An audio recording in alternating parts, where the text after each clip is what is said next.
Hey guys, welcome back to Andy's Dinosaur Reviews, and today we are going to take a look at another of these Beasts of the Mesozoic Ceratopsian series figures. Of course, this is the 1/18th scale Ceratopsian line, and you can see, obviously, this is the Centrosaurus juvenile, so a really cool figure to take a look at, and I love the fact that David Silva has released juveniles in quite a few of the species, as you have a juvenile Triceratops and now a juvenile Centrosaurus as well. But this is also because, and you can probably tell by this artwork right here, this is sort of a throwback to Phil Tippett's prehistoric beast, which had a monoclonius, which is essentially a juvenile Centrosaurus. And in that film, it had this almost this exact type of an image with the monoclonius eating out in the woods, and then is later involved in a pretty epic battle. But you can definitely see the inspiration here, and I believe David Silva himself has actually touched upon that inspiration with this figure, which is a really cool aspect because I love Phil Tippett's prehistoric beast. I initially was introduced to it in the Dinosaur documentary that included Christopher Reeve, and I was really happy with that. I loved that documentary, and I used to watch it constantly as a child, and I later found out where that actually came from, and I've been in love with that monoclonius ever since. So having kind of a Beast of the Mesozoic version of it here is amazing. But here on the back of the box, you can see a nice image of the card that is included, again sporting that beautiful image there that's very reminiscent of Phil Tippett's prehistoric beast, as well as some information down here on the species, and then kind of a checklist of a few of the other figures that we do have out in Wave 1 of the Ceratopsian series. But I am super psyched to get this box open and take a look at the figure contained within, so let's go ahead and open it right now. So just like with the previous releases, here is our really nice card, as well as some tail assembly instruction here, but the card again looks amazing, having that very prehistoric beast type appearance. It is fantastic. And then we have an image of the figure itself here on the back, as well as some information on the dinosaur again itself, and Creative Beast Studios kind of logo and everything down here. And I actually wanted to point this out, and that is that the backdrop here of the inside of the box also has that very cool Phil Tippett's prehistoric beast type of a backdrop, which is again just another really cool addition to this set. And then we have our actual juvenile Centrosaurus right here, and it is beautiful, absolutely beautiful here out of the packaging. And actually looking at it here out of the packaging now, I might like this one more than the Diabloceratops. I feel like there's potential for this to be a continuing trend of just kind of being even more in love with each and every one of these figures as I continue to unbox them in these reviews. And this one is just an overall absolutely beautiful looking figure, and I really like the paint scheme on this one as well. Again, very nice dark tones like I love to see on Ceratopsians, which a lot of the Creative Beast Studio kind of Beasts of the Mesozoic Ceratopsians are all kind of like flashy and brighter. However, with this one, we have a nice darker paint scheme on it, and I really do like that a lot. So let's go ahead and get a closer look at this right now. So starting up here at the head sculpt of our Centrosaurus, you can see lots of really nice scale detail and skin texture all over the figure. It looks beautiful beyond belief as far as that skin texture goes. You can also see the nostrils sculpted out right there. I like that they've given it a very nice grayish coloration here, similar to what we see up here on the beak, but then dry brushed some darker color over top of like the tip of the beak. That looks really cool. You of course have that trademark Centrosaurus horn right there, painted in a nice grayish coloration, and then kind of weathered off here at the tips with a nice black, which I always do enjoy seeing that type of thing on a Ceratopsian. I think it just gives it some nice color variation, but also a bit of a realistic look. You can also see, again, lots of color variation here in the face of our juvenile Centrosaurus. Lots of really nice kind of darker and lighter tones of color. You have like some blacks and almost like variations of browns, and then this reddish coloration here in the face area. And you can also see some of this kind of darker color has been kind of dry brushed over top of the reddish areas to bring that sculpt and detail out beautifully. You can see a row of kind of like some osteoderms and scutes that run down along the side of the face here, up above the eyebrow area, and then over into the frill. Beautifully painted eye as well, with a nice yellowish coloration, nice black pupil, and it sports an incredibly nice and very realistic gloss coat. As we move up into the frill, you can see how nicely done the scale detail is in the frill region as well. You can also see the way that the spikes that run along the frill are painted in beautiful fashion, again with that nice grayish coloration, and it almost kind of appears to have like an ever so slight gloss coat to them in certain spots, again just making them stand out and look a bit more realistic You can see that this side of the head also looks great. Beautifully painted eye yet again. The detail around the eye as well is actually really nicely done. You can see kind of like a few osteoderms around the eye that sort of transition back into a scale type of an effect for the figure overall. And I love that that kind of reddish coloration runs up here on the frill also. That looks super, super nice. We do, of course, have an articulated jaw, which we can open, but it doesn't open too far because he kind of has a small mouth. You can see inside the mouth there it is painted with a nice purplish coloration. We can't get in there too far to really see how nice the detail is or anything because it's, again, a small mouth, but it does look extremely nice what we can see. Down here on the underside of our Centrosaurus juvenile as well, you can see lots more really nice paint variation with kind of like some mixtures of like orangish colors and yellows and even whites right here. So much color variation is included. You can actually see that continue here into the throat, which you can generally see the throat of the dinosaur right there, but you can also see how nicely done, again, the color variation is, where you can see like yellow and white, kind of a mixture of both included in there. They've done such an incredible job as far as really painting these in a very realistic fashion, using a lot of really nice dry brushing techniques that just generally make the detail pop and stand out so well. And you can continue to see that as we move back here into the body, where it sort of has like a really nice dark wash and then a nice kind of dry brushing, it seems, with this brown, and it makes all the scale detail pop so nicely throughout the entire figure.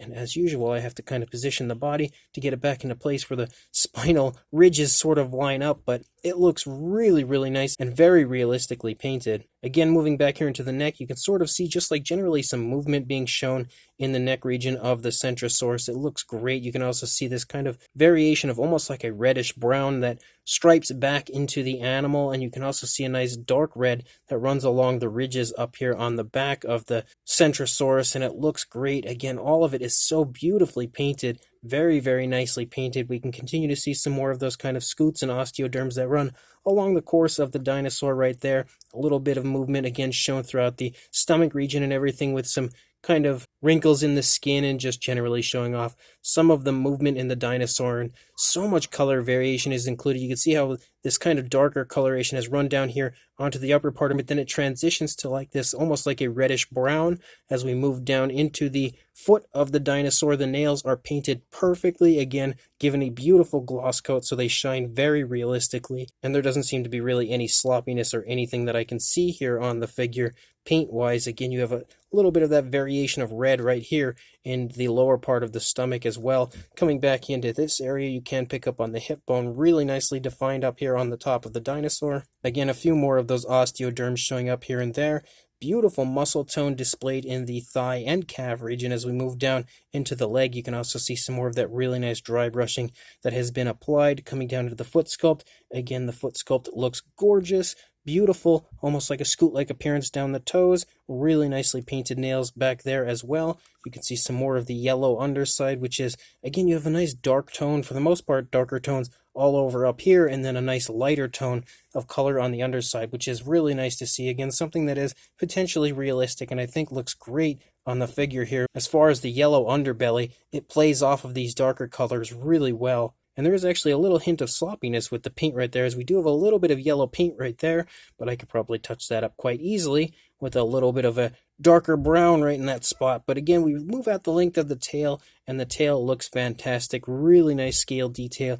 Again, the paintwork is fantastic on this. You can even see a kind of like a white dry brushing that's been applied to the underside there. And then moving to the opposing side, again, everything's going to look pretty much the same on this side as what we had just seen on the previous side, due to the figure being kind of in a neutral position. When you do get the figure, it's in one position, and it's up to you to kind of display it and articulate it however you would like to display your figure. But again, that just means that it looks great on both sides. A beautiful, beautiful Juvenile Centrosaurus figure, and I don't think I even have a Centrosaurus in my collection at this point, and to have one that's kind of an ode to Phil Tippett's prehistoric beast is just amazing. To be the initial one to enter my collection, that is just fantastic. And with such a gorgeous, unbelievable figure, I am beyond excited about having this one now to enter my collection. Another incredible Ceratopsian from the Beast of the Mesozoic line. Now, as far as articulation, it's going to sport pretty much the same articulation we've seen on the previous couple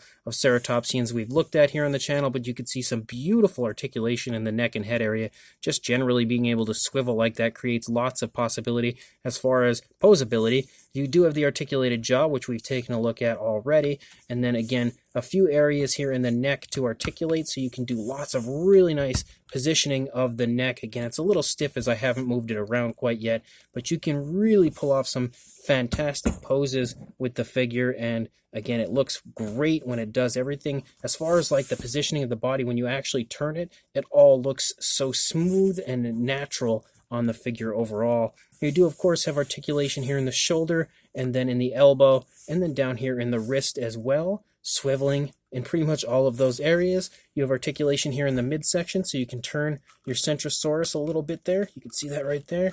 As we can, again, articulate it a little further. You also have articulation in the hip, on the rear leg, and then in the knee, and then down here in two different spots as well. Again, another swivel right there. And then articulation in the tail. It can go up, it can go down, it can go left, right, everywhere. You can even swivel if you would like. So lots and lots of possibilities, pretty much endless possibilities as far as articulation on the Juvenile Centrosaurus and every beast of the Mesozoic figure. But as far as the size goes, for a length to the tail, you were looking at about 10 inches or about 25.5 centimeters, closing in on 26 centimeters. And then for a height, as I smack the lamp here above us, you can see it is at about 4.5 inches or around 11.5 centimeters. For a size comparison, there is Mr. Papo T-Rex, the Attack Pack Colovosaurus, and Robert Muldoon from the Mattel Jurassic World toy line, next to our Juvenile Centrosaurus right here. And you can see next to these figures that even being a juvenile, it still sports some pretty darn good size overall. And I think next to these figures, you should be able to see that, especially considering the Papo Rex is a pretty big figure himself. So again, showing you that this figure, just like all of these beasts of the Mesozoic Ceratopsian figures, does sport some pretty significant size. And then for yet another size comparison, we have the beast of the Mesozoic Diabloceratops, as well as the Medusaceratops here. You can see that the Centrosaurus and Diabloceratops actually have a very similar size to them. However, the Medusaceratops, of course, is quite a bit larger than the initial two I mentioned. But again, hopefully this will give you a good idea of what the size of each is in comparison to each other. So this beast of the Mesozoic Ceratopsian series, Juvenile Centrosaurus, is incredible. And I'm actually having a very hard time not saying now that this is my favorite of the entire line so far, simply due to the fact that, again, it looks so similar to the Phil Tippett's Prehistoric Beast version with the nice darker tones of color, but also due to it kind of being a throwback, sort of having that package that has that Prehistoric Beast style feel to it and appearance, and just generally being a throwback to that series is amazing to me, because it's one of my most cherished memories of my childhood is watching that kind of dinosaur documentary with Christopher Reeves. So to have an actual figure of that style of a, I guess, monoclonius, you could call it, is just, again, it's absolutely amazing to me. But even not taking that stuff into the equation and just looking at the figure as a Juvenile Centrosaurus, it is off the charts amazing, beautifully sculpted. It is about as impressively sculpted as you'll ever find when it comes to a Ceratopsian figure. The detail is incredible, and they've done a really good job of trying to bring that detail out in the paint job in a very realistic way with lots of really nice washes and dry brushing. They managed to make sure that that paint job looks about as realistic and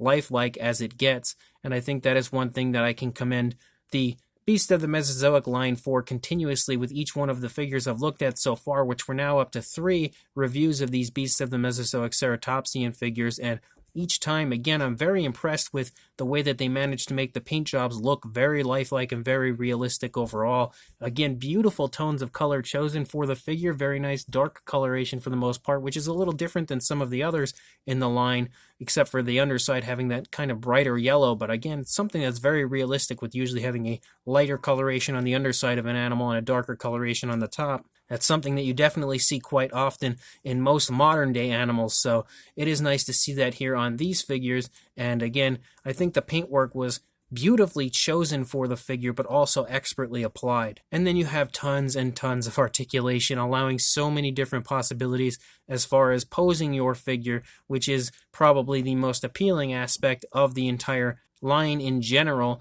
and also the fact that you get so many awesome ceratopsians that some of which have not even had figures previously that I can recall. But again, this Juvenile Centrosaurus from the Beast of the Mesozoic line is just perfection, if you ask me, in pretty much every way. So if you would like to pick this up, I will include a link in the description to where you can do just that on Creative Beast Studios' website. So make sure you check out that website, check out the link in the description, go buy this fantastic figure, and make sure you also like, comment, and subscribe, and I will see you in the next review. Thanks for watching.